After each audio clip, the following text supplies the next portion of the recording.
All right, we're going to go ahead and get started, everybody. So, today we are talking about unlocking 2025 strategies to thrive in Alberta's real estate market. Is Alberta the right place for everybody to invest? No, definitely not. It has to align with your goals, and you have to have the right team to help support you. Because if you don't live in Alberta and you don't have a strong team to support you in Alberta, it can make it very, very challenging. Okay. So that's why you're here today. We're hoping that you can go ahead and you can leave here with confidence on whether Alberta is a good choice. I'm hoping you can leave here today with more information, more confidence, maybe even a little bit of a power team to help support you. Okay. So, what are we going to be doing today? We got an action packed evening, so I got to keep on schedule.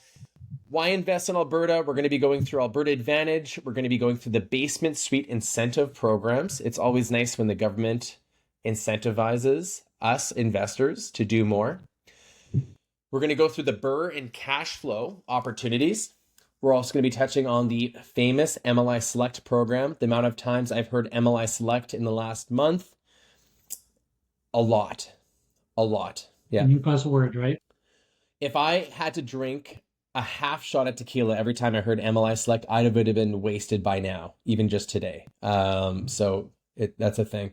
Creative financing. The funny thing is a lot of people actually don't really know about creative financing outside of Alberta. It's almost like it doesn't exist. So we're going to touch on how creative financing works. I'm going to talk about my favorite strategy. We're not going to talk about every strategy, but we're going to talk about how can it be an advantage for you and what type of markets does it work in. We're going to go through some cool Calgary deals. And I mean, honestly, we're going to see if they're as cool as Edmonton deals because, it's going to be tough competition there, Santosh and Anthony. So, as much as we participate and we work together, it's always fun to have, some friendly competition. But there's some honestly amazing deals in Calgary that you guys want to be able to take attention to. That's near the end of the road today. And then we're going to finish it off with some Q&A. Okay. So why don't we go ahead and introduce everybody? Santosh. He is a award-winning realtor investor out of Calgary. He's actively licensed in real estate. He's actively helping buyers. He's actively helping sellers, not just local, but out of province. Anthony's crushing it as well. He's doing a lot of things in Calgary, and that's what you want. You want agents that have experience. You want to have agents that are working in all the different spaces so they can help navigate you on what to do and what to stay away from, right? These are two honest, trustworthy gentlemen that I would park my own capital with. Okay, watch. Now they're going to try and get me buying some Calgary deals because I said that. I might, but you two are some of the most trustworthy humans I've ever met. Myself, I run a team called Calvin Realty. It's an investment focused team out of Edmonton. And the wonderful Amy is on the team and she is doing amazing things. She's been on the team. She's considered an OG and she is doing some big, big things in some big, big ways. And you definitely want to follow her story because it is very exciting. Okay. And she'll be presenting today as well. Anthony, take it off. All right, we got Anthony's audio. I think he's making you speak for him, Santosh. Oh, yeah. So we'll we'll get started with why invest in Alberta. There's really good fundamentals why we like investing here, whether it's Calgary or Edmonton, and some of these benefits apply to both cities. Some are a bit different. But first thing I wanted to start it off with right now, as a lot of yous will be out of province, is oil and gas. So obviously Alberta's always been tied with oil and gas, but it is changing and it's changing fairly significantly right now. So as we see on this chart here, one of the big changes we're seeing is that the spending in oil and gas has been a lot lower over the last few years. It kind of peaked right around the 2013, 2014, right before the crash. And we haven't seen anywhere near that level of spending over the last few years. If you see that forecast, it's trending up, but still, again, a lot lower. However, we have seen diversification, which we'll cover later on the later slides, um, away from oil and gas. So if you can change to the next slide, Jess. Yeah. So now, in terms of GDP This is a forecast for Alberta specifically, which is expected to do better than the rest of Canada. But we have three cases there, three assumption cases. So the high cases that's used here is in a scenario in which we would not see any tariffs or very limited tariffs from the Trump administration. And the low case that we see here is if we see 25% tariffs on everything, including oil, and the base tariff that they have is 25% excluding oil. So as you see, even in the low case scenario, Alberta is still expected to do okay. And in the base case scenario, which in my opinion and the opinion of most economists is more likely of a scenario, we're expected to see some really good growth over the next few years. So I was talking diversification earlier. I don't expect you to read all this. I kind of just crammed it on purpose because there's a lot going on. As you see, we've got some huge investment in tech. Um, AI data center are getting a lot of investments because of the ability in Alberta to connect directly to the grid, directly to the power generation and not use the grid, which lowers the cost significantly. You can't do that everywhere, but Alberta's been on the forefront in getting the permits for that and allowing that to happen.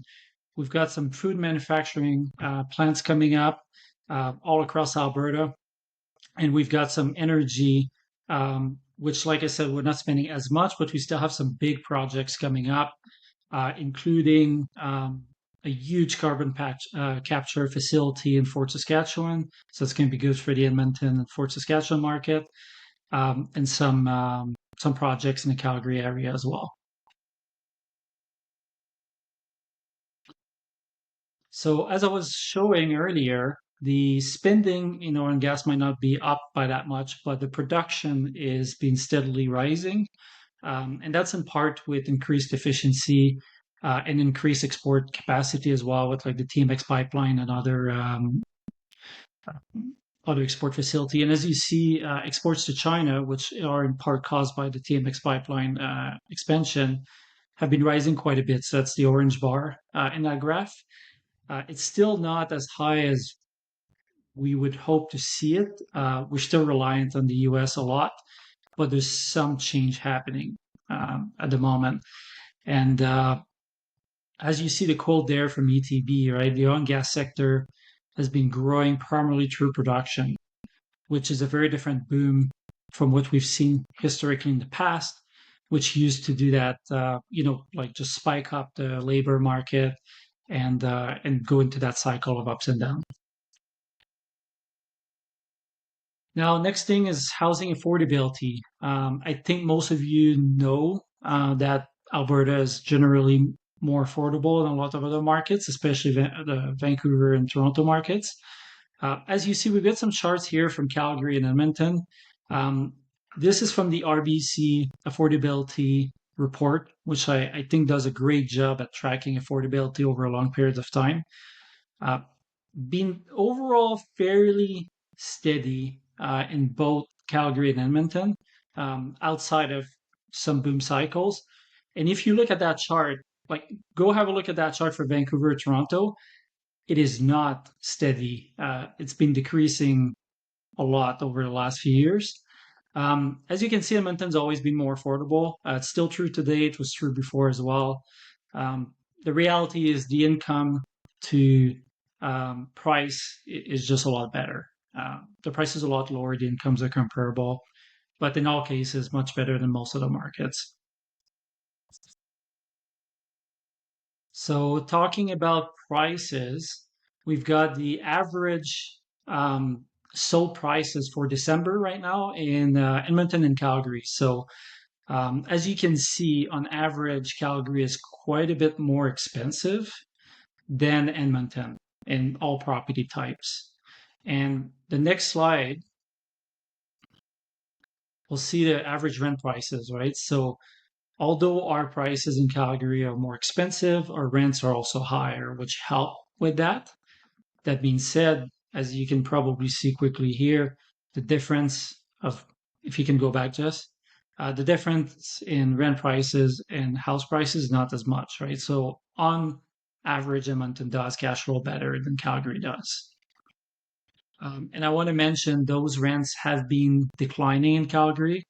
So we are a bit more conservative now when we run our rent assumptions. We do expect that that decline will likely continue a little bit into the summer just because of added inventory. And we do expect Edmonton will probably see the same thing, although so far it's been a lot more stable than Calgary has, which historically is the case. Edmonton tends to be steady Eddie as far as rents and home prices. The market is less cyclical than Calgary is usually. No, those rents don't include utilities, Sarah. Those are the asking rents on Rent Faster, which the majority of the time does not include utilities. So vacancy rate, this is as of October 2024. That vacancy rate, I know for a fact, has gone up in Calgary over the winter. It is a winter market as well, right? Historically, we do see more vacancy.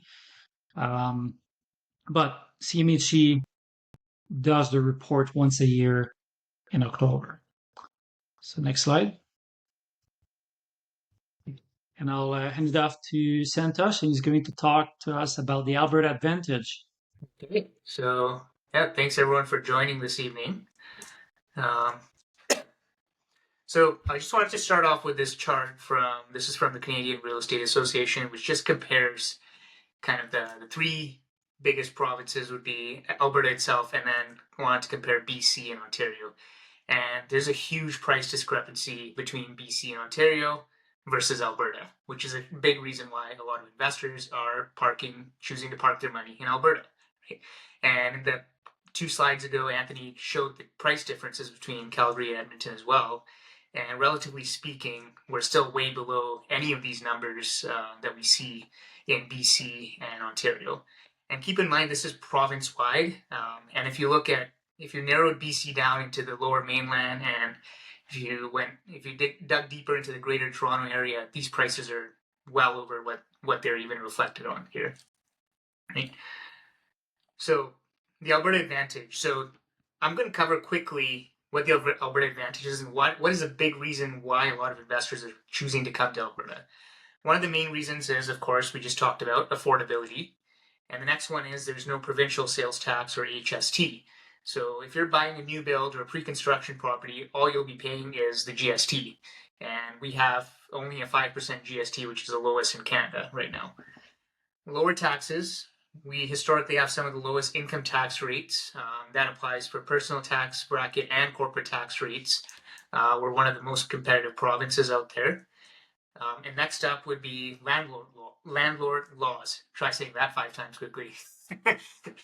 So we have one of the most favorable laws here. So if you ever have landlord-tenant issues, it's pretty easy to get this resolved. And I've had this here 2 points down. With pretty quick eviction process if you need to use that option. Typically, we can get a hearing date within 2 to 3 weeks, and you'll get your final decision within a month or so. Compare this to provinces like Ontario, which if you've been following the news, you'd have heard the horror stories where it takes upwards of a year. And even then, there's still no proper resolution. So that makes Alberta a lot more attractive. Rent caps. We do not have a rent cap here, so you can raise your rent as much as you need to, provided that the market supports that, right? So just because there's no rent cap doesn't mean you can just raise it to infinite rent price. But you do have that liberty to adjust your rents as needed. Right? And lastly, we don't have land transfer tax, period, on any transfer of land in Alberta. And you can compare this with BC, where they do have a land transfer tax, and it can be in the tens of thousands of dollars for the average purchase. And in Ontario, you also have the same thing. If you're buying the greater Toronto area, on top of that, you have a municipal tax from the city of Toronto as well. So it just kind of stacks on top of each other. Okay, so on to basement suite incentive programs. I'll start off with the key program that we like to recommend to investors in Calgary to make sure they're using this, and that would be the secondary suite amnesty program. So what this program is it essentially allows investors to legalize an existing illegal suite that existed prior to March 2018, which is the city's cutoff, through a relaxed set of requirements. So instead of jumping through all the hoops that you would need to do for a brand new suite, which would be 2 sources of heating, separate furnaces, ductwork, backwater valves, soundproofing, and all that kind of stuff, the city allows you to legalize it with a very relaxed set of requirements, mostly relating to kind of life and safety stuff. So stuff they're looking for is your egress windows, your smoke detectors, drywalling, your walls and ceilings, things like that. And this is a very easy way for a lot of investors to add value to a property and convert an illegal suite to a legal suite, because often these projects cost under $10,000. Okay. And the bonus is right now the city has a secondary suite incentive program, which they launched about 4 months ago now. And they're offering up to $10,000 for, and you can only use it once. Okay. So they're offering up to $10,000 to legalize a basement suite, whether you're doing an existing conversion or a brand new basement suite from scratch. Okay. And I have a screenshot from the city's website of kind of all the different safety elements that they will reimburse you for. But it's free money, so you might as well make use of it, even if it's only once. Right? Go back, Jess. So one more thing that does this require rent control? No, it doesn't. So it's essentially free money with no strings attached. So one more thing that I just wanted to touch on is the secondary suite amnesty program can work in a bunch of different property types. So it can work in your detached house with a basement suite. It can work in your semi-detached or half duplex, whatever you want to call it, with a basement suite. Or if you want something that's slightly bigger, you want to do a larger project, you can also use this amnesty program on a full duplex, on a side-by-side duplex with basement suites. So essentially, you can go from a 2 to a 4. Okay. Okay. Next, Jess. Okay. So next, I'll talk about the CMHC program. So this program was it's actually very recent. It only came into effect January 15 from CMHC, and it allows homeowners to refinance their primary residence, or like the property that you live in, up to 90% to access equity if you're going to build a secondary suite in the basement. Okay. Now, previously, this used to be only an 80% loan to value. If any of you investors have done a refinance, you'll know typically they'll cap you at 80%. But now CMHC is allowing this to be up to 90%, which is great. So it's a great strategy if you're planning on house hacking, or if you're buying your first property and you're going to move in. This would work out pretty well. And some of the key caveats is you have to use the funds for the suite itself. You can't refinance up to 90% and use it for something else. And then the legal suite has to end up on the long-term market. So you cannot put it on Airbnb or VRBO or anything like that. Okay. Next, we'll move on to BRRRRs and cash flow. Okay, so let's talk about cash flow, and I have this slide to essentially compare and contrast between both Calgary and Edmonton. Okay, so on the left-hand side is a detached bungalow with 3 bedrooms and a main floor with a fully finished basement, but it's not a suite. Okay, and it costs roughly $600,000 in Calgary. And because it's a finished suite, finished basement, but not a suite, this property will get you about $2,800 a month. Okay. Now compare that with a property with a suite. So on the right-hand side, you're going to pay about $50,000 more to buy a property with a basement suite, but now you get $1,500 from the basement. Yes, you get slightly lesser rent from the main floor, but you're getting more from the basement. Okay, and now your total rent is $3,800. So what this essentially works out to is you're paying an additional 8% more in purchase price, and you're getting 35% more in rent. Okay, so keep that in mind. That's a pretty good return, and which is why we always like to recommend investors go for suited properties. And having 2 units never hurts, because the chances of you having 100% vacancy are a lot lower, right? And on the bottom, we see Edmonton. Similar story. On the left-hand side, a property with a finished basement you can get it for around $475. It's going to get you about $2,550 in rents. And then on the right-hand side, you're going to get about $3,500 for something with a suite. You're going to pay about $75,000 more, because with Edmonton, to do it, you often have to go through the new suite route instead of the existing suite to legal suite conversions, because they don't have the same amnesty program as Calgary. Okay. Could the suite incentive also work, say, for a garage, or must it be part of the principal home structure? So Tracy, to answer your question, right now the suite incentive only works for a basement suite. It doesn't apply for a garage suite. Okay, on to cash flow. So we just wanted to present a couple of examples of properties here. This is a very recent transaction that we actually helped out a client with. So for those of you who are from Calgary, you might know this area. It's in Capitol Hill in Northwest Calgary, very close to State, right off 14th Street. Okay, so this is considered a neighborhood if we had to rank it. So it's a pretty good location. It's a redevelopment hotspot, lots of infills going on. And so it's not a cheaper purchase either. So this was a half duplex, and they purchased it for $585,000. And here is the layout of it. So it's a 2-bed, 1-bath up, 2-bed, 1-bath down. And in this case, the basement was already legal. So it's pretty much a turnkey property. These clients just had to buy it and rent it out. And the market rents work out to about $1,850 up, $1,450 down, which means you're going to cash flow about $130 a month after you account for all expenses. Okay. Is this the best cash flow you can get? No, but these clients chose to buy in the best areas. So if you buy in a more premium location, the trade-off is often the cash flow. Okay. Okay, next slide. Okay, so this is a BRRRR that our clients did. We also helped them out with this. This was about 2 months ago, right before Christmas, I believe. And this is a property in Glenmorgan, Southwest Calgary. Again, it's a really nice neighborhood. Lots of infills going on there as well, where a lot of these older bungalows are getting torn down and redeveloped. So this property was purchased for $675,000. It's a 3-bedroom up, 2-bed down, but this one had an illegal basement suite, and it had a detached garage in the back as well.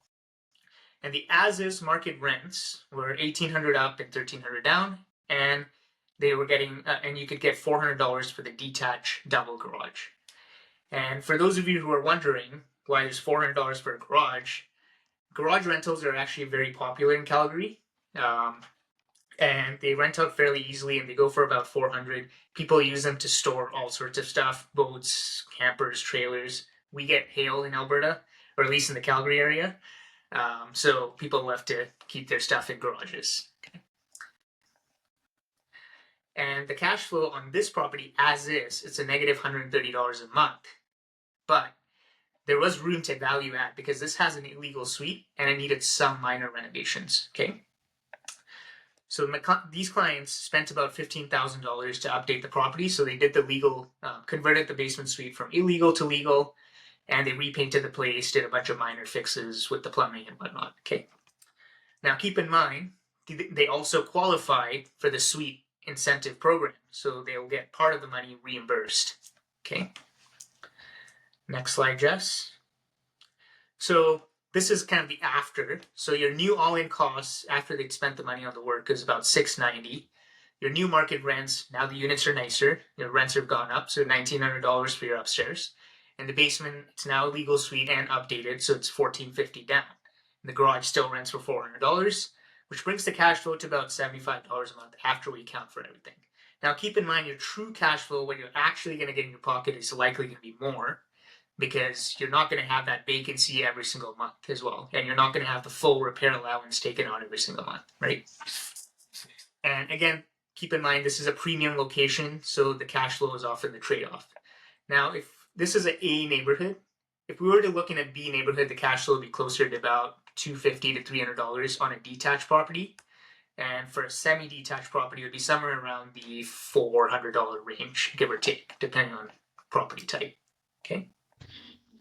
Yeah, also, something that Santosh didn't mention is our cash flow numbers do include repair, maintenance, and capex, right? So we're quite conservative in our cash flow number, just to make sure that on the long term it covers everything, vacancy as well, and all that. Okay. would you recommend buying a property that doesn't cash flow but is appreciating in value? I would say that comes down to your personal goal.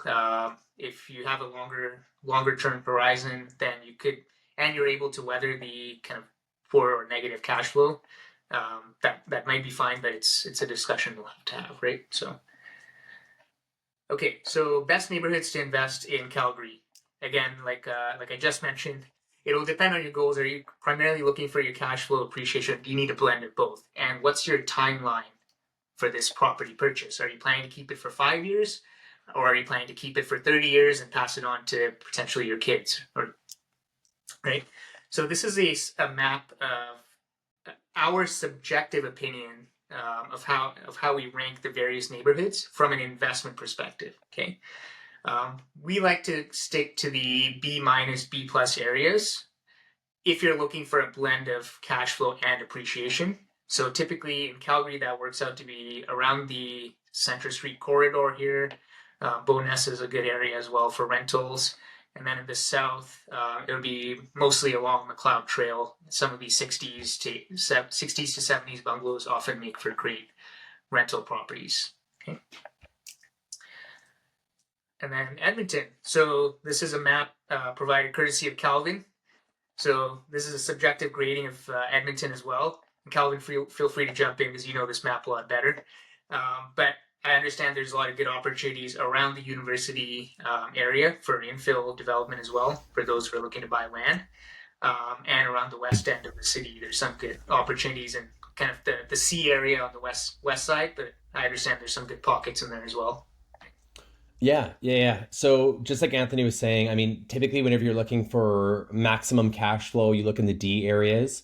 So you'd be looking at like North Edmonton, primarily Northeast. That will definitely give that. C was always going to provide you balance. Edmonton's really ramping up a lot of infrastructure to help support the growing population. And the goal of the growing population is not going to stop at like 1.3. They're planning on taking it above 2 million. So what they're doing to complete that, I mean, to allow housing for the amount of population is transit. They're, I don't want to say very quickly developing, but, moderately developing the Blatchford community, which is about 560 acres, which is a municipal airport that used to be just in like the north central of Edmonton. And, it's great to see that they're really opening up, both arms when it comes to the density. So not only when it comes to sprawling out, which Edmonton has typically been known best for, is just sprawling out very quickly. But now we're seeing a lot more infill. And Amy's going to touch on infill a little bit more at the end, but how we're taking these older homes that no longer have much life left or runway on them or in them, and we're converting them to higher density projects, whether it's 6 unit, 7 unit, 8 unit, 9 unit buildings. I mean, in certain cases, we have a project that's 38 units now, which was only 3 lots before. And so what's happening is it's creating these 10-minute cities within, and actually a lot of schools that were suffering because most of the families always went out. They always wanted the new houses. They always wanted something fresh. They didn't want to be in grandma's house.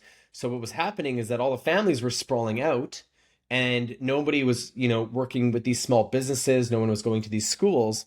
And there were schools that shut down. For example, in the West End, Sherwood, West Jasper, that school just opened up after the last like 3 or 4 years. And a big part of that is the 10-minute cities and the infills that are revitalizing them. There never used to be kids playing at the park, and now there's kids playing in these inner city parks. It's completely shifted, and it's bringing energy back to, certain pockets of the city, and it's fantastic to see. So, yeah, I'll take it away. Yes. Okay. MLI Select. Okay. I'm on shot number 35. So what is MLI Select? It's flexible. You know what? You guys can read it. Essentially, MLI Select is a program from the government that is giving you maximum loan to value ratio. I've never seen a program that has allowed you to borrow up to 95% of the property's value. And it's really creating a lot of opportunities for investors. I don't think it's going to last long. I'm just going to start, I know we've had a very positive, outlook so far. I don't think MLI program is going to be around forever. Most of the buildings in Edmonton, like apartment complexes, were built in the 70s.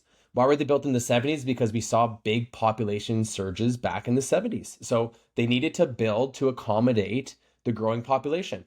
What are we seeing now? We're seeing massive population growth. We're seeing record-breaking, migration back into Edmonton from out of provinces. And the city's trying to catch up for it. We're in a housing crisis, and apparently we're about 3.5, 4 years behind to be able to catch up. So they're coming up with programs to help accommodate how fast we're going. And Edmonton is allowing a lot of density on these lots. And once there starts to be more problems, once they start to scratch the itch of the population, finding suitable homes, that program will be cut off at the knees and it will no longer be available. It's not going to last forever, but it is available now. And there's a lot of urgency for investors to jump in it because they know that. And it's only going to get tougher. For anybody in the chat who built a legal secondary suite in the 90s, anybody? We'll see who's paying attention. Who in the chat has built a legal secondary suite in the 90s? I'll even go 80s, 1990 or earlier. Anybody? Nobody? No baby boomers? No baby boomers? All right.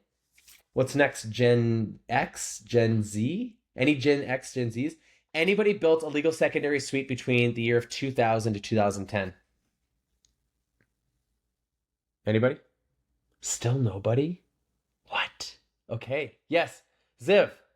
All right, Ziv. The rules, is your suite conforming to today's, Sarah did one in 2023. Okay, awesome. So the rules that Ziv was given back in whatever year it was before 2010 versus the rules that Sarah were given, fire, certain bylaws within the city, did they change? Was it easier or harder to build a legal secondary suite back between 2000 and 2010 than it is now? Was it easier or harder? Easier. That's right. You know what's funny is I'll have clients and we'll walk through a home and it'll have one furnace because back in the day you could actually have a single heating source before 2006 in Edmonton at least. And I think somewhere similar to Calgary. And they would walk through and like, this isn't legal. This ain't legal. And I'm like, it's legal. They're like, it ain't legal. I'm like, it's legal. It was just built before 2006 and things change. Now you need two different heating sources. Now you need Resbar, you need Roxol, you need solid core, you need everything, right? Yeah, see, there we go, Ziv. Now we're talking. Yours, and I bet you all yours were built in the early 2000s or purchased afterwards. And even though they're not conforming, they're compliant with today's standards because they grandfather them in to allow you to still call them legal, right? It's like once you have your boating license, which I got when I was 18, you always have your boating license. Once it's legal, it's always legal. But it is making it more difficult, and we're going to see the same thing with the MLI Select program. Who is the MLI Select program? I was trying to find a picture of Amy and Evan. So Amy is a presenter and Evan, but I couldn't. But I put these two people instead. So the casual couple can purchase MLI Select. The casual great couple can purchase MLI Select and it's affordable to them. And then you also see the guys that are expert investors, developers. They can also use the MLI Select to their advantage as well. They've allowed us to borrow an extreme amount of money with very little money down as long as you have a net worth of 25%. Okay. Who are we seeing taking advantage of it? We'll go back one more time. So investors, we see developers. It's really cool to see a lot of people that normally would purchase smaller units are now purchasing these multi-unit buildings. Next. So back then, if you had $110,000, Ziv, we're going to use Ziv again. Ziv, you've been so great tonight. We're going to keep on using you. I feel like a terrible comedian at the front of the stage that's just picking on a single audience member. Don't worry, audience. I'll pick on the rest of you as well. You just have to be a little bit more, we want you to be active in the chat. So Ziv, back then, you wanted a legal suite. Okay, it's going to cost me $400,000, right? You can heckle. It's okay. I don't mind. You have $100,000. What could you buy back then? You could buy a legal suited house, depending on the area, for $400,000, 20% down, right? Have $20,000 left as a reserve or vacancy, things go wrong. That same $100,000 can get you a multi-unit project now, whether it is numerous properties that join at the property line, or it's a multi-unit structure. And you have the ability to have your money go a lot further. Now, is cash flow the same? No. If your goal is to get in the MLI Select program, the goals are to take your money and leverage the most amount as possible.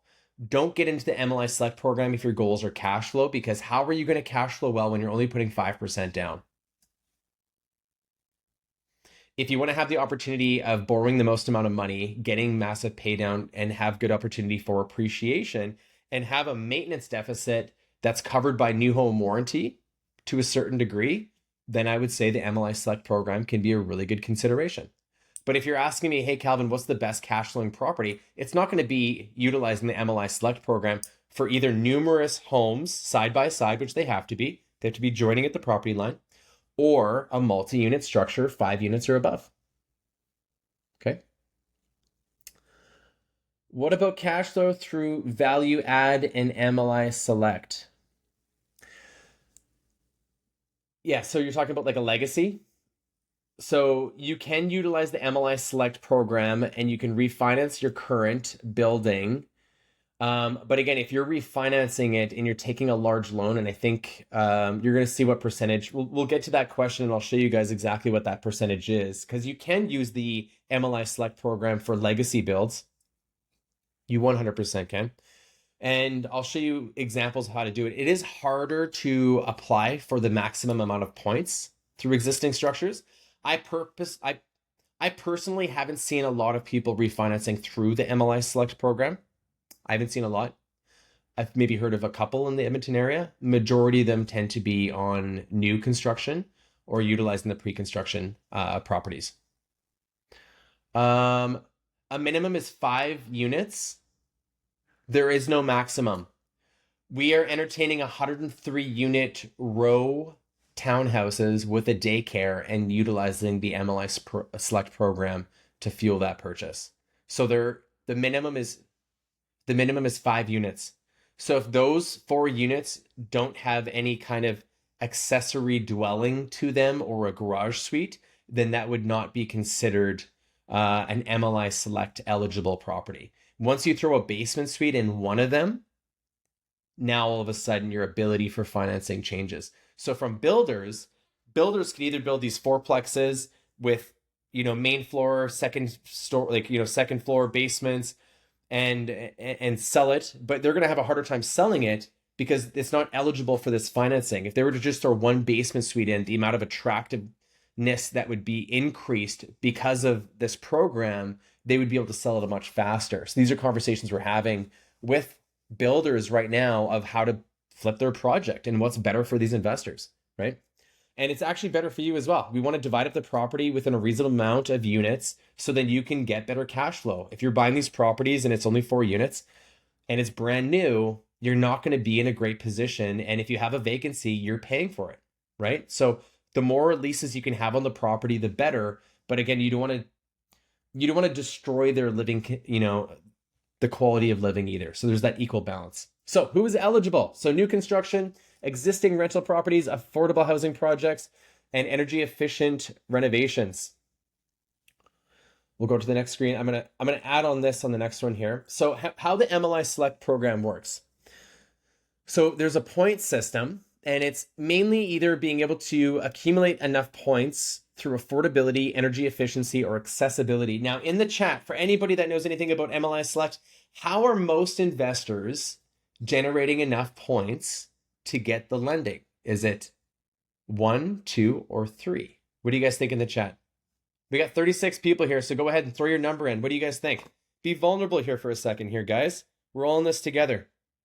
Keep throwing the numbers out. What do you guys think? We got some 1s so far? We got any 2s or 3s? Or do we think mainly affordability? If you've said 1, or maybe 1 or 2, we got 2, okay. I'm going to describe them as well, okay? So I'm going to let you know which one it is, and we got some more answers coming in. Awesome. Love the participation. You guys are great. It's a great audience today, by the way. Thank you guys for spending, Wednesday night with us. affordability is most common when it comes to achieving the most level of points because it's the easiest for the builder to accomplish it or the investor with the least money into the property. It's a lot more expensive for the investor or the builder to meet the energy efficiency guidelines. And it's way more expensive when it comes to accessibility. So because our rents are considerably lower, um, Edmonton and Calgary is seen as very affordable. So for us to be able to receive maximum points through our basement suites, it's not hard to do. So naturally, without even, I don't have to, I could buy a property like an 8 unit, like a fourplex with suites in the basement. I don't even have to have suites that are below market rent to be able to achieve this. At our market rent, which is still seen as affordable within Canada because these other cities are so extreme when it comes to their rents, we fall within the affordability note like already, right? I think it's 1625 that we have to stay within, and we have to have 25% of the building. And again, it's kind of, there's some gray area to it, but as long as we stay within that and we stay affordable, and affordable today doesn't mean affordable in a year. If rents do increase, they do understand that rents need to go up as well. Will they check? I don't know, probably not. But affordability is definitely the metric that most investors are being able to capitalize this on. So we'll keep going here. Financing and loan terms. You can finance over 50 years. I mean, that's a really long time, and you can get up to 95%. Existing builds, with the refinance, you could do 85% with existing properties, and it's just a little bit more difficult to accomplish it. We've analyzed a few legacy builds and doing the refinance. Again, a lot of times with the program, like you want to hold on for 10 years. Let's do a little Q&A because I love it. I love engaging with you guys. And Cater, I'm going to answer your question here in a second. I have an investor that purchased a 8-plex in 2023 from a builder. And just so you guys know, most of these buildings sell in the pre-construction phase before they even have the foundation poured. So most of these buildings sell in the pre-construction phase before you as a neighbor even know what the hell's going on there. You'll probably see a little sign that'll say proposed zoning, and that's it. And it's already sold. So it's important to get in with the right connections so you know what's available, because once you start seeing it built, it's already sold in many cases. Now, this investor bought in 2023. Sorry, they bought in 2023. It was built in 2023. They are now selling the property, and they went through the MLI Select program. What is their fee to sell? If they want to sell today, what is their penalty? Everyone in the chat gave me a number. There's no right or wrong. Well, there is a right or wrong because I have the answer, but I want to see what you guys think. What do you guys think? Give me a number. Throw some numbers out there. Kater, you give me a number. I'm only going to answer your question, Kater, if you give me a number in the chat. How much do you think? So we got 100,000. Okay. What is the penalty that you think for breaking the term of your MLI Select because the intention is to hold on to it for 10 years? What do you think? And this investor didn't know how much it was going to be. Okay? They didn't know, and they called me, and I can tell you that I almost jumped out of my chair. So if that helps you, the penalty is $300,000.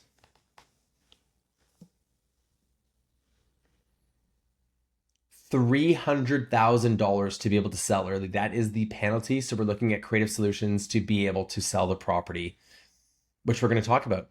Isn't that nice that we're going to talk about the creative solutions after this? It's like we lined it up perfectly in case you know. Let's talk about, the process of MLI Select. Okay. And I know we're fast tracking right now. We're going to spend more time through this afterwards. The penalty applies typically if you break that term, and the expectation is that you stay as the owner on title for 10 years. That's what it is. Will the penalty decrease based on the tenure of that loan? Yeah, I think so. Is that a percentage of the cost or a flat rate? I think it's right around like 1.5%, I think. I think it's the remaining interest on the term. The remaining interest? Yeah. Yeah. Anthony, you've done some MLI Select. Have you had any penalties like that yet? No, we haven't, but we've been drilling in the head of everyone. If you buy one of these projects, you either keep it or you need to find an investor to take over your mortgage and assume it. But it's and tough if they right do now. that, they need to qualify the way that you did. Yeah. So that's the tough part. Yeah, they're not easy And if to interest rates are more flow. attractive now than when they were, is there any attractiveness to the assumability of it? That's right. And if you Yeah. assume it for a couple years or however long, 10 years, will the MLI Select program still be allowed or around to allow you to borrow at such a high ratio? Or do you have to go conventional? I don't know. These are questions we have to, Yeah. you know? These are long-term purchases, like you said. You have to be Yeah. in for the 10-year term. Because it's such Yeah. a new thing that long term stuff hasn't worked out yet. So, Yeah. I will give you something else though. I have a couple that they bought land, they found a builder, they signed the builder contract, and before they started building and engaging in the MLI Select program, they've already sold the contract to a new buyer and they're making a profit from it. That's also a thing as well. Okay. And they bought it at a good time because land in Edmonton has gone up substantial, especially the large pockets. Now, MLI Select, how to get started. Find yourself a agent that knows what they're doing, that has a strong power team. The power team would consist of mortgage broker, property manager, contractors, could be landscapers. I don't know if I said lawyer yet, but lawyer. Make sure you find a really good lawyer. I'll say it twice. And you want to use this power team to be your eyes. And they want to be there to answer questions or ask you questions that you may not be asking yourself. Once you go to a commercial lender or a broker and you have the option of going to either, lender might save you some fees, then you'll be able to start your shopping process. But I would start with the realtor. They will help you with your power team. Go to the bank, have that conversation, or go to the mortgage broker or lender and start your shopping. And once you find a property, you'll have due diligence stage to be able to find out whether it's a good deal or not. Okay. Okay, that was a mouthful. That was a lot. MLI Select. Holy crow. I just feel like I had a Thanksgiving dinner and I shared it with all of you. Are you guys full yet? Probably. I'm going to go through the questions really quick because I don't want these questions to go unanswered, and then we'll go into creative financing. I'm going to spend a couple minutes in creative financing and we're going to move on, okay? Are building costs more expensive in Calgary compared to Edmonton, or are they close? Anthony Santosh, what are the trades The charging land's right more now? expensive. the Sorry? land, The, land, yeah, the land acquisition's more expensive in Calgary. but I think the building cost is also more because I think overall our trades cost a bit more than Edmonton. Not by much, but there is definitely a The difference difference there. in land is larger than the difference in trade cost. Yeah. When the cost of living is higher in a city, the cost of services is higher because the individuals that are providing those services need to live there. And so they got to charge more. Okay. Can you sell each unit separately, or do you need to sell all 8 units? Well, you can condominiumize it. We actually have a listing right now where the owner, I believe they purchased it as an 8 unit and they are dividing it up. They've literally divided it up into 4 different units. You can't divide up the main floor and the basement just the way that these are developed. But yes, we have a listing right now for, I think, 485 for one of the units for sale. So yes. Okay, agreement for sales. We're going to talk about creative financing and how agreement for sales work. So agreement for sale is probably my favorite type of seller financing, creative financing. Essentially, agreement for sale, the way it works is everything's the same with a regular purchase. The only difference is that the possession date or the commencement date is where your name goes on title as a caveat, not as a title holder. And there is a portion of the purchase price that is paid in the form of a down payment that's releasable to the seller, but the remaining balance isn't paid until the completion date. So in short, the way a seller financing deal works is that the seller is going to maintain their name on the title for whatever extended period of time that you two have agreed upon. Okay? So if I was the buyer and Amy was the seller, Amy would get some of her money up front on the commencement date of the agreement, and she would get the remaining balance unless it was paid in interest along the way upon the completion date of the agreement. And we're going to talk about why the buyer would benefit and why the seller would benefit. And it's only unique markets, and we tend to see this more in buyer markets than seller markets, which I think is why we don't see this more in Montreal, Ottawa, and Vancouver, but we'll see it a lot more in Calgary and Edmonton because traditionally we sit in a buyer's market and not in a seller's market. Okay. We can go to the next one. Benefits of agreement for sale. So me as the buyer, Amy as the seller. What are the benefits to me? Well, what if I just started a new job? How long does it take for you to get enough credit to the bank, allowing the bank to want to, or having the bank to even want to loan you money? Usually 1.5 to 2 years. What if you're an entrepreneur? What if you're an entrepreneur that doesn't pay yourself much money at all, right? What if all the money goes into your corporation and then what you pay yourself out is very minimal at the end of the year because you try and keep your personal earnings low so you're in the lowest tax bracket? Yes, that's very common. A lenders don't want to work with you. B lenders sometimes want to work with you. And C lenders are relatively expensive. So seller financing is a great option for buyers. Lower upfront costs. You can buy investment properties that are normally 20% if you're not living in them.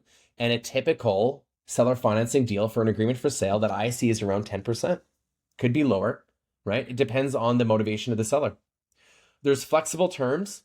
Essentially anything that you can think of can go into a purchase agreement as long as both parties agree and as long as it's not illegal. Literally almost anything. Okay. Now, why would Amy ever want to keep her name on the mortgage after the sale was completed? Why on earth would she ever want to do that? Well, what if she's having a hard time selling her property? What if Amy bought her property last year for $400,000 and now the market's dropped by 10% and now it's only worth $360, right? And she's like, well, my mortgage is at $380 and I have to pay closing costs. How the hell am I going to be able to sell this? I'm supposed to move for work and I don't have an extra $20,000, $30,000 sticking around. Well, you can use seller financing, which can help add a little bit more of a premium to the price because you're creating a convenience for the buyer and they might be willing to pay a little bit more now to take that convenience on and not pay the remaining balance until after. And as long as Amy didn't need the full balance of, depending on how much money Amy needs, we negotiate that into the purchase price. But it's a great tool for sellers that need more money or want to stand out in a busy market, especially when there's more supply than demand. And for a buyer, it really does create a lot of opportunities. I mean, there's a lot of investors that are at capacity after 5 properties, cannot build anymore. There's fix and flippers that never want to put their name on title as a primary title holder. They can literally go in, fix and flip a property and sell it without even having to be a primary title holder, get a mortgage or anything. So there's massive amount of benefits that can be spread across, but you do need to know how this works and you need to have the right professionals that are going to help guide you because you can get in a really sticky situation if you're not given all the materials.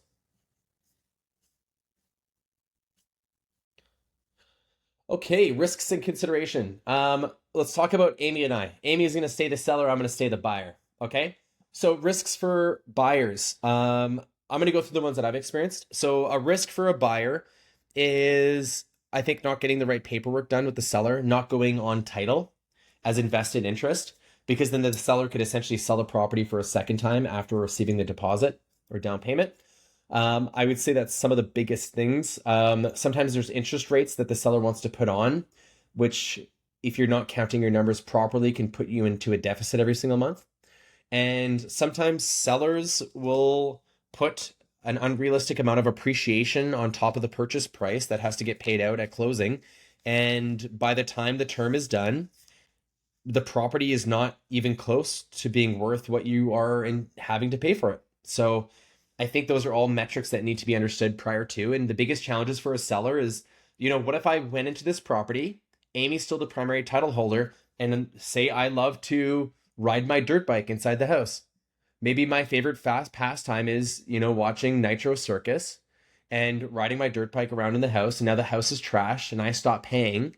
And now Amy has to foreclose on me. And now her property's worth considerably less, right? That's another thing as well. Not saying that people like doing that, but that is a risk. We'll continue. You could do creative financing with any property, any size property. You can do it with multifamily. You can do it with condo apartments all the way up to luxury homes. You'd be surprised. And there's lots of seller financing that can be available during the busier months on the MLS.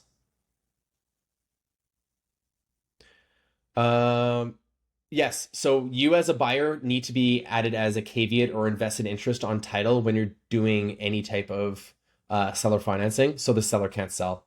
So as long as you are added to title. Yep. Let's keep going. Calgary deals. I want to see them.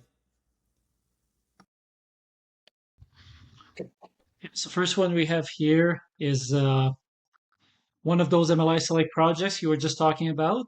So this is a pre-construction project in Calgary in a community called Highland Park, which is an inner city neighborhood with lots of activity going on right now, lots of gentrifying. The asking price is 3.15 million. And this is something that would definitely qualify for MLI Select being 8plex. So it's 4 units up. The upper unit around 1,300 square feet, 3 bedroom. And then we have 2 bedroom, 640 square feet basement suites. And then we have very conservative projected rents. Like I was saying earlier, because the rents in Calgary are on the way down a little bit, we're making assumptions that allow investors to achieve those rents even if they close 6-12 months out on these properties of 2,500 up and 1,600 down. And next one, Jess. So this one's an interesting one. It's one of our listings right now. It is a full duplex in a community called Ogden, which is also gentrifying very quickly. This one has 14 bedroom, so it's 7 bedroom per side.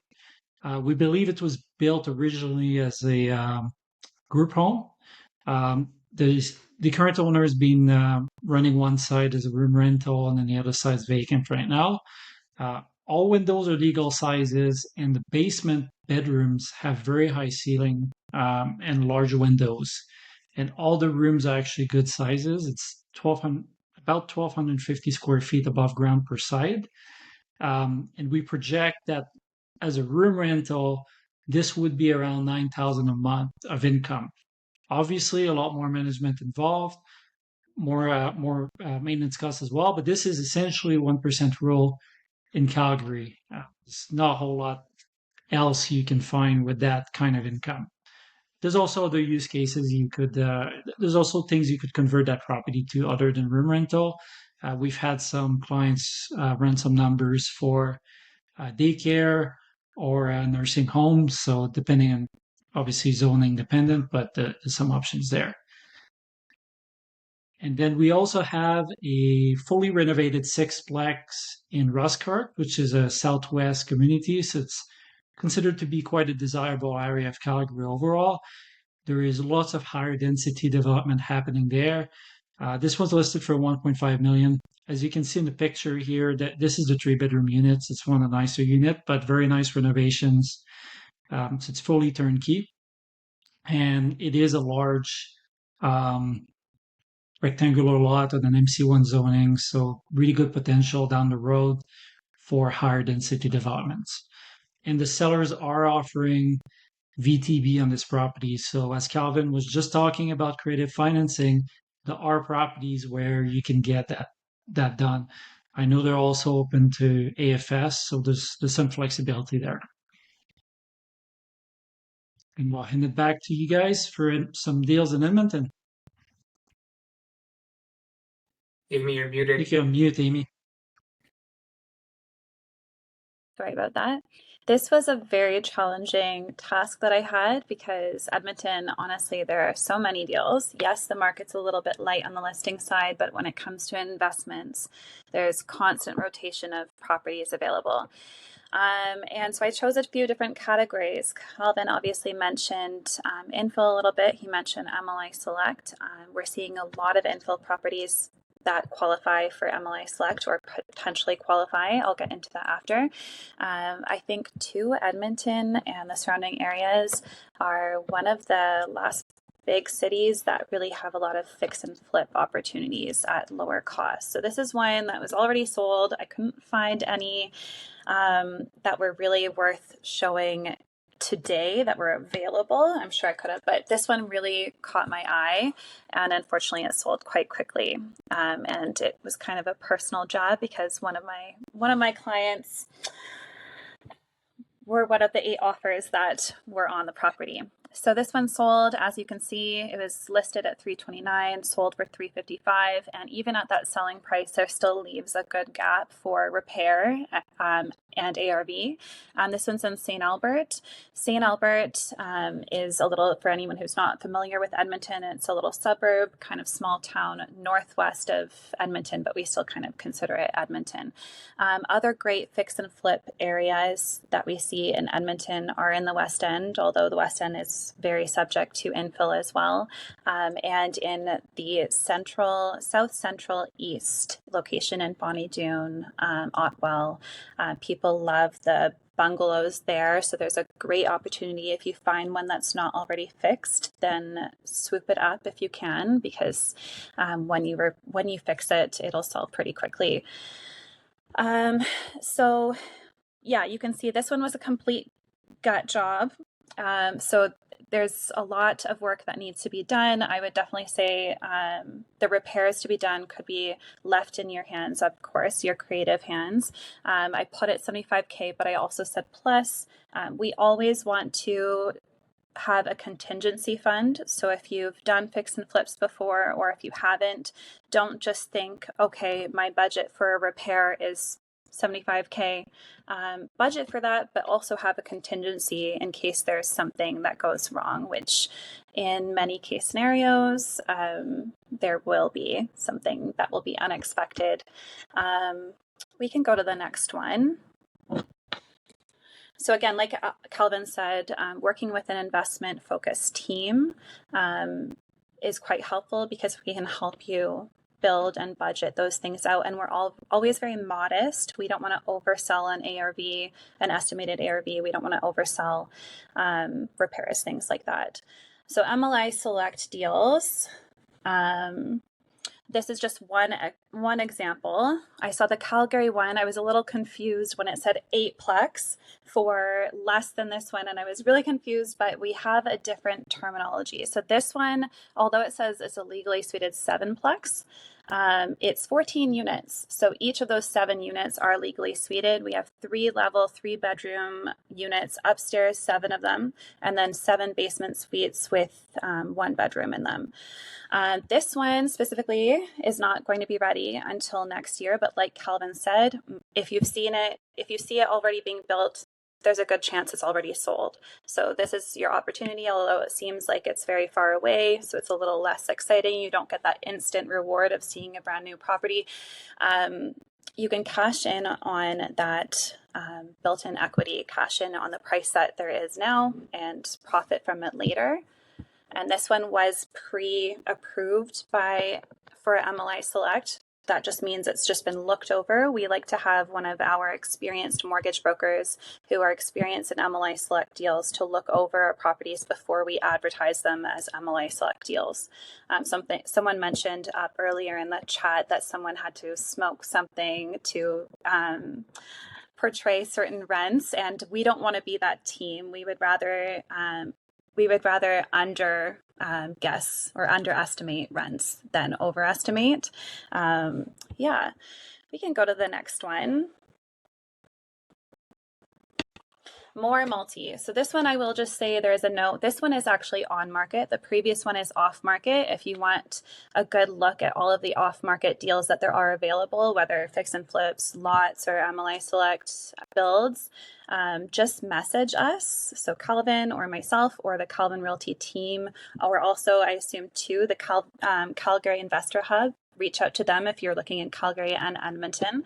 We do have an investor list who we send our off-market properties to. So we do work with a great amount of wholesalers and builders, and we have some amazing opportunities that are often not on market. If they go on market, they've probably gone through a lot of investors, and they may not be as great of deals, to be honest. I think they may have been filtered through a lot of investors who turned them down before they went on market.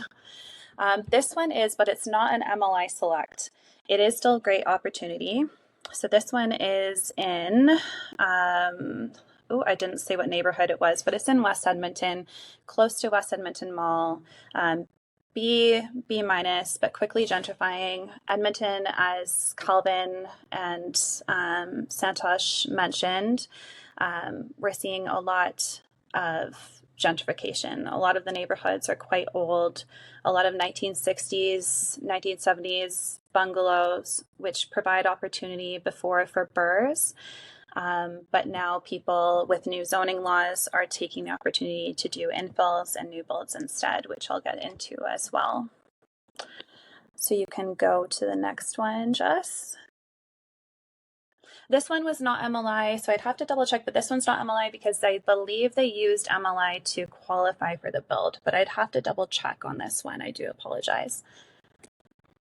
I'm going to make a note of your name and I'll send you a message. So infill.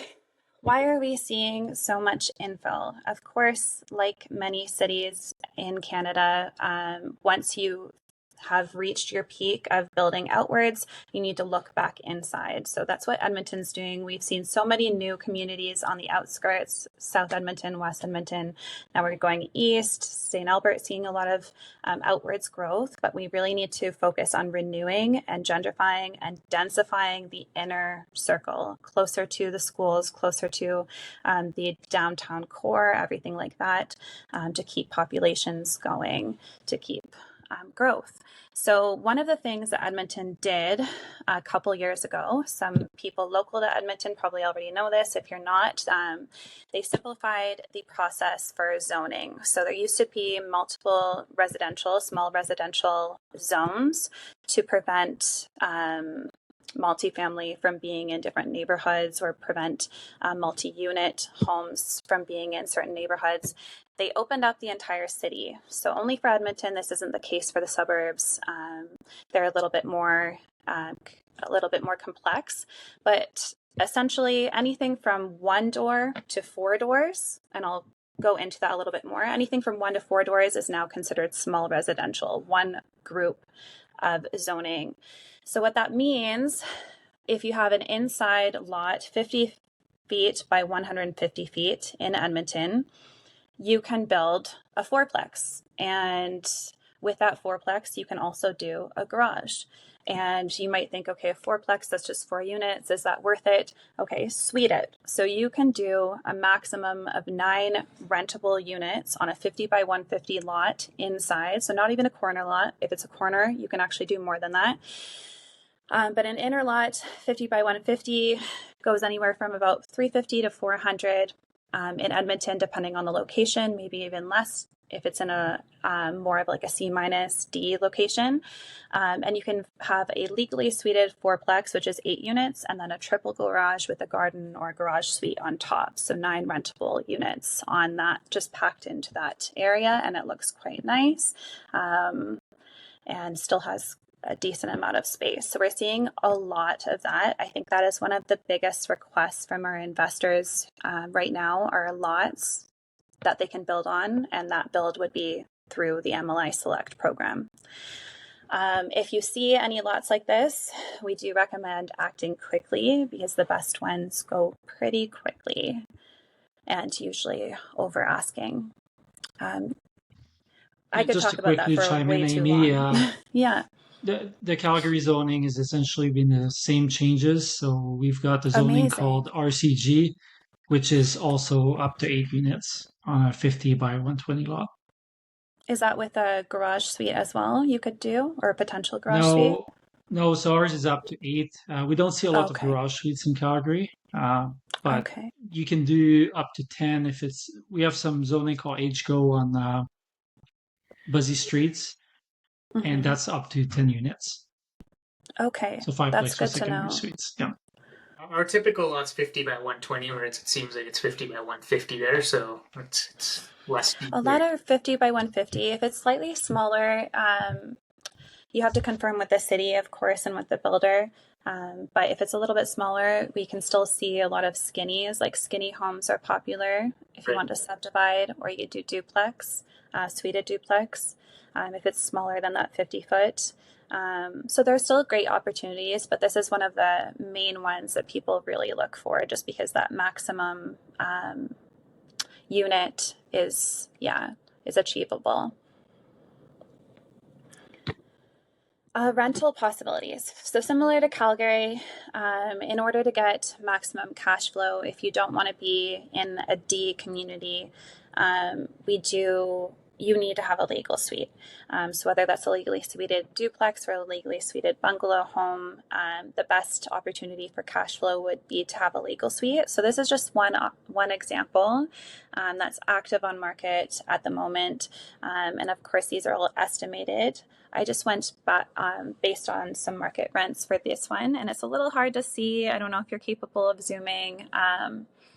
But this one is located in Strathern, so kind of central south, close to White Ave, close to schools, close to Muddart. It's a nice area.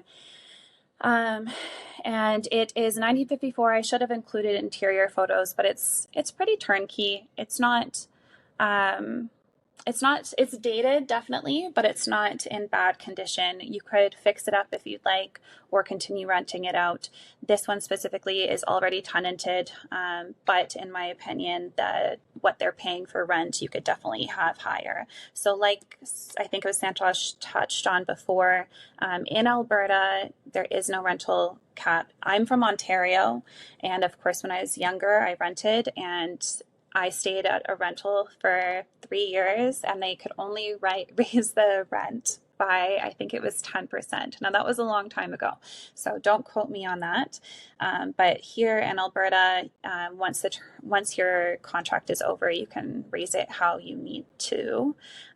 Not saying that's always a good thing if you have a great tenant and you're making a reasonable amount and you don't necessarily want to be greedy, then obviously keep it where it is, or keep your rent raises reasonable.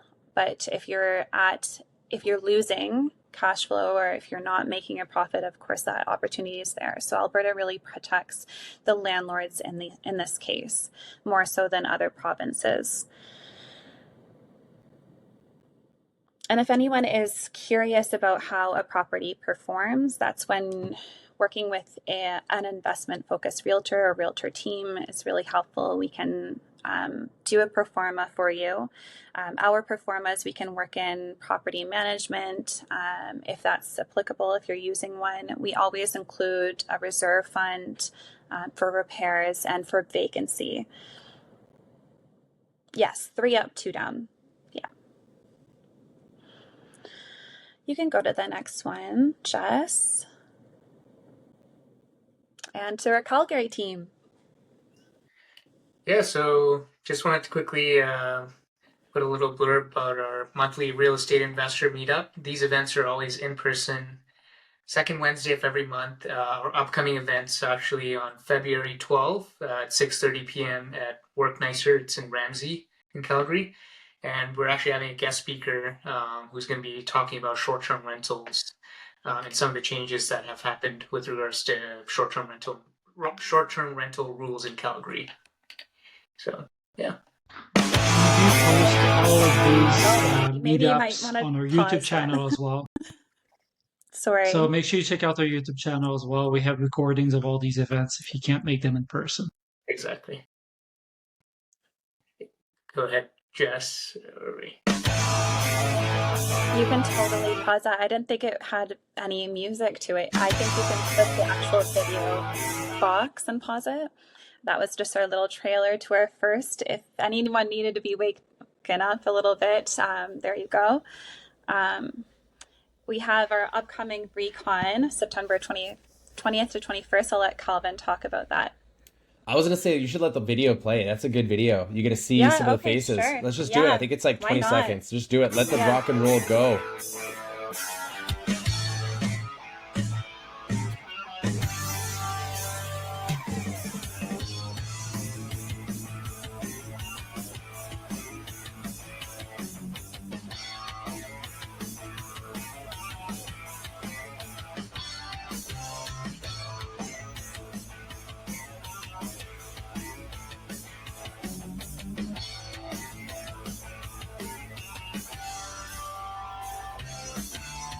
All right. So that did a much better job than I ever could. It's the largest Edmonton weekend investor conference. And we created this event because we didn't find that there was a lot of trustworthy information that was being passed out. And simply, Edmonton didn't have any amazing conferences dedicated towards investors, built by investors. So, all the things that I would want to know by going to this, whether your goals are for development, multifamily, fix and flip, small buy and hold to large buy and hold to burst strategies, you can come here and pick your path. You can go ahead and find your tribe. Find organizations that help support. You're going to walk away with great tools, contacts, everything you need. We really try and pack it in a weekend. It is absolutely, it's a great time. It is a ton of fun. Anthony Santosh, you guys came last year. You guys spoke on stage about the Calgary market. You guys absolutely lit it on fire. It was an amazing event last year. I think a fire literally lit on stage after you guys left, with how good you guys were on stage. So we're gonna see him again. And we hope to see everybody as well. There's going to be early bird tickets that will be sent out. So please follow us. Follow us all. Take a look at what we're doing on social media. Follow us on Instagram, each one of us when you get a chance. And if you guys can, click on the links and book a meeting with us as well. I think those are clickable. Those clickable? They're not clickable. Maybe we'll copy and paste them into the chat. They're clickable, but make sure you write them down. All right, get your pen and paper out and fire them down. I recommend meeting with both of us, honestly. How could you not after a presentation like that? Hey? Also, feel free to DM Calvin Realty if you want first dibs on some early bird or discounted tickets for Recon as well. Yeah, and I think we both have investor deals, like both for Edmonton and Calgary. So if you're interested, go to calvinrealty.ca, and then there's an investor page. Sign up for our invest deals. You will see deals before they ever hit the market, and that's where majority of them are selling right now. And I believe with Santosh and Anthony, reach out to them because you guys also have exclusive deals that you'll be sending out to people as well. Yeah, definitely. Right. We have our off-market arsenal of properties as well that some of them never make it onto MLS for various reasons. So, yeah. Absolutely. Join our mailing list as well. And by the way, you can join our mailing list if you go on our website as well at calgaryreihub.com. If you click on the off-market section there, you can register your email. Awesome. Do you guys want to put it in the chat just for everybody? You can click on it. Oh, you did, Santosh.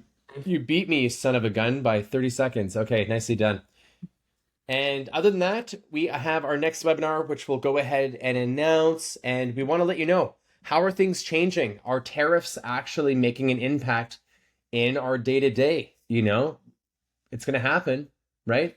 And how are we going to be navigating the market once we hit the summer? What kind of changes, challenges are we seeing? How can you ultimately win? And how can we reduce the headwinds that you're going to be feeling as an investor? So thank you guys very much. We're looking forward to chatting more with you. Bug us. Let's go for coffee. Let's go for a Zoom. And we'll see you guys all at the next event or one of the monthly Calgary Real Estate Hub events or even the Big Recon. Thank you, everybody. Thanks.